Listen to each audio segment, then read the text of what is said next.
I'm going into this heavily armed with insults and armor-coated ballistic plates. I'm not at all afraid to say what has been needed saying for quite some time. Modern games are trash. I know, I'll give you a moment to recover from such a harsh but true statement. I'm sure you've heard from everyone else that modern gaming is pretty awful, with half-baked releases from companies who have a reputation of giving us golden idols in the past. Where along the timeline did I fuck up so bad to deserve a world where we get the short end of a stick for enjoying a simple hobby such as video games? Well, I'm here to spill my beans in your salad. That's not a real phrase, but it's much more legitimate than any AAA release we've had as of lately. So join me today as I dive into what I believe are the absolute worst tropes in today's games and why they need to be executed where they stand.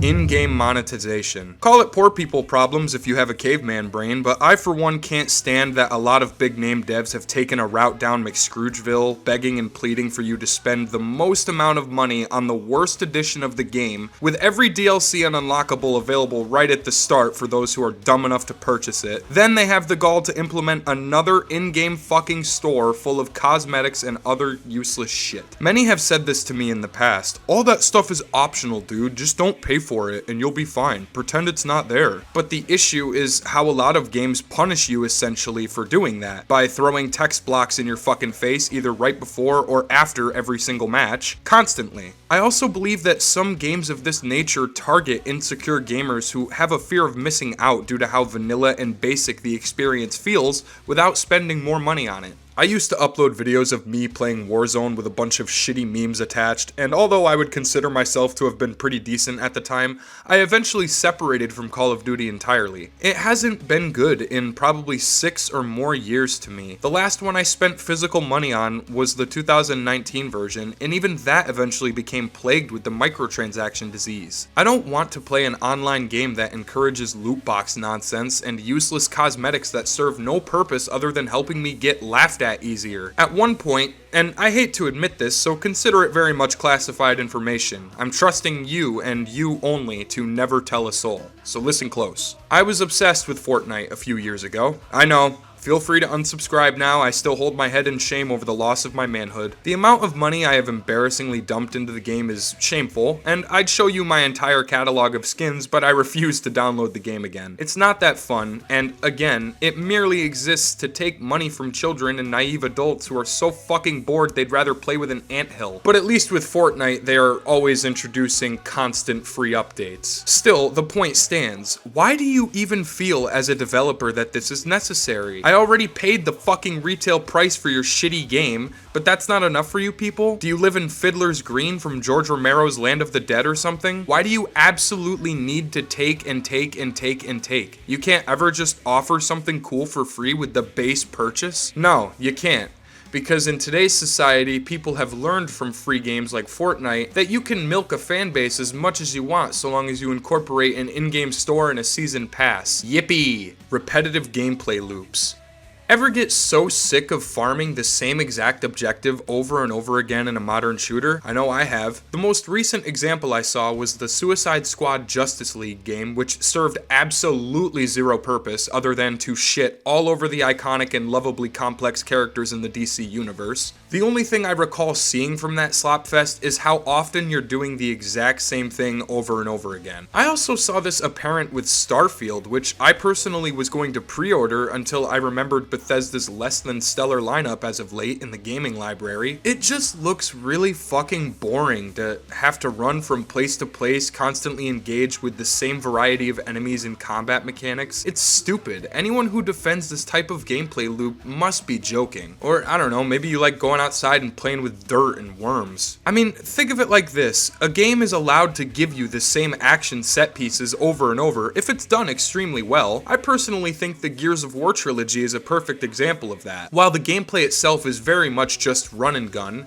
it's the storyline and the characters that invest players so much. Not to mention the outstanding multiplayer aspects that were always addicting and full of thrills, branching pathways to attack the enemy teams, engaging maps, so on and so forth. In today's day and age, developers make you go on a fucking quest for 3 glass bottles and some pocket lint just to reward you a pocket knife and some chump change. I'm tired of this shit. and it leads into the next topic of this video. Fetch quests. Yeah, I said it. I've praised games in the past that are guilty of this specifically, one major example being the first Dying Light. The entire game is a fetch quest adventure that forces Crane to do everything for everyone all the time. I understand that after a while, players can enjoy the experience of leveling up and doing side missions to increase their character's attributes, but why in the holy mother of Mary do we need this many types of quests like this? It's insulting how often you see in today's market that the originality of questing has kind of fallen off. Why can't you give us a plot that doesn't require us to be the errand boy for everyone on Earth? Or if we're forced into that role, why can't we get help? In the sequel to Dying Light, Aiden barely spends time with Lawan, who was used for maybe 3 or 4 main missions and then disappears. Why can't we ever just have an AI-controlled partner to assist us in these dogshit AAA titles? Or hear me out, because this is a crazy fucking mythological idea, but how about reintroduce split screen to console players? You're kind of killing off console by not adding that feature. You're seriously telling me that this is AAA? So yeah, fetch quests suck. If I wanted to be the bitch or the brunt of your joke, I would have signed up as a construction worker for New York State. No fucking thanks.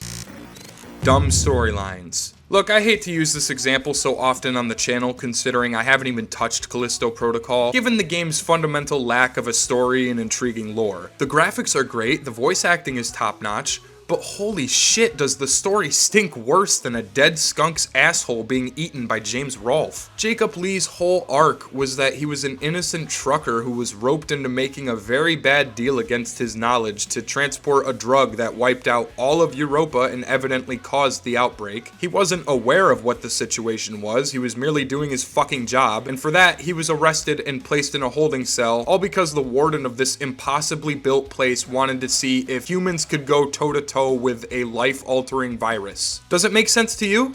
No? Well, it's not supposed to. It's meant to steal your money and slap you in the balls at the endgame with a cliffhanger. As if these guys are ever gonna release a sequel. Yeah, right. The stories in some of these games recently have been dog water, guys. I don't know how the fuck people can even defend it. Remember Forspoken? I don't. The game's storyline and awful gameplay loops murdered it before it was hot off the fryer, and that's not our fault as the player. It's not our job to enjoy a product that sucks the life out of us for hours on end, only to disappoint us with a shitty endgame that wasn't even worth it. Looking at you, The Last of Us Part 2. Uninspired environments. Man, do you remember the good old days of playing Brink, navigating the extremely well thought out maps and learning the paths to and from the enemy's base? Although I gave Brink a negative cursed Steam review long ago, I still enjoyed the map design a lot. They were pretty expansive, offering a mixture of both close and far range firefights, along with scrambling players trying to melee one another on the complex ground floors in hilarious PvP battles. Well, fuck new map designs, fuck new changes to gameplay, fuck all of that. Let's do what Call of Duty has done for the past century and a fucking half. Let's just charge players money over and over and over again to play on such cult classics like Nuketown, Vacant, Rust. But we don't want them to have that stuff for free. Oh, no. Who's gonna pay our bills? Certainly you don't expect the billionaire developers to make a better product for you, the consumer, do you? COD isn't the only example of this. I've seen in a few modern games like The Day Before, which was a complete scam by the way, how uninspired and truly flat the world can be even when given maximum potential to be great. When I hear open world, the first game that comes to mind is Stalker Anomaly. Yeah, of course it is, right? In that free-to-play game, you have full control over where you go and how you get there. Not to mention how awe-inspiring the scenery is, the abandoned factories and rundown campsites, condemned laboratories. It's a fucking beautifully designed game, and that came out years ago. In today's open world games, they mostly restrict you in one major area with invisible walls to cut you off from trying to escape the matrix of boredom. I think we need to seriously reconsider how we go about designing maps in open world games in general, because how could it have gone so wrong? A lot of people love to tote nonsense about the size of maps and how that's a major factor, but I digress. Cyberpunk has a massive landscape to it, but it's a slogfest with nothing interesting in it to do or see, in my opinion. I can't stand that argument when people say, oh, well, you can't say this game's shit, look at the map size. It does, what? Would you eat a ham sandwich that's been sitting on the fucking ground and covered in ants and dog shit, all because it's a big sandwich and shouldn't go to waste? Like, come on, man. No. Poor audio. Ready or Not was a review I conducted a while ago under the impression that many people would understand where I was coming from in terms of why I wasn't the biggest fan of it. As it turns out though, a few people were upset with me for talking badly about the game, for a plethora of reasons. One major flaw in that shitty dog bag is the audio design, and I regret not commenting on it before. In my review, I said the audio design is very well designed in most places. What I didn't comment on is when the audio isn't well designed in most places. Sometimes if an enemy hears you, for example, they'll shout from upstairs to warn you. But then you come to find out the voice wasn't coming from upstairs at all. It was directly behind you and standing about 5 feet away. And before you have time to react, you're dead. How the fuck does a bug like that even happen? Battlefield 2042's horrendous soundtrack might just be the most diabolical thing ever invented by man. And given the circumstances of that game's intense failure, I feel as though it was done on purpose. Nobody would intentionally release this and think it's gold, would they?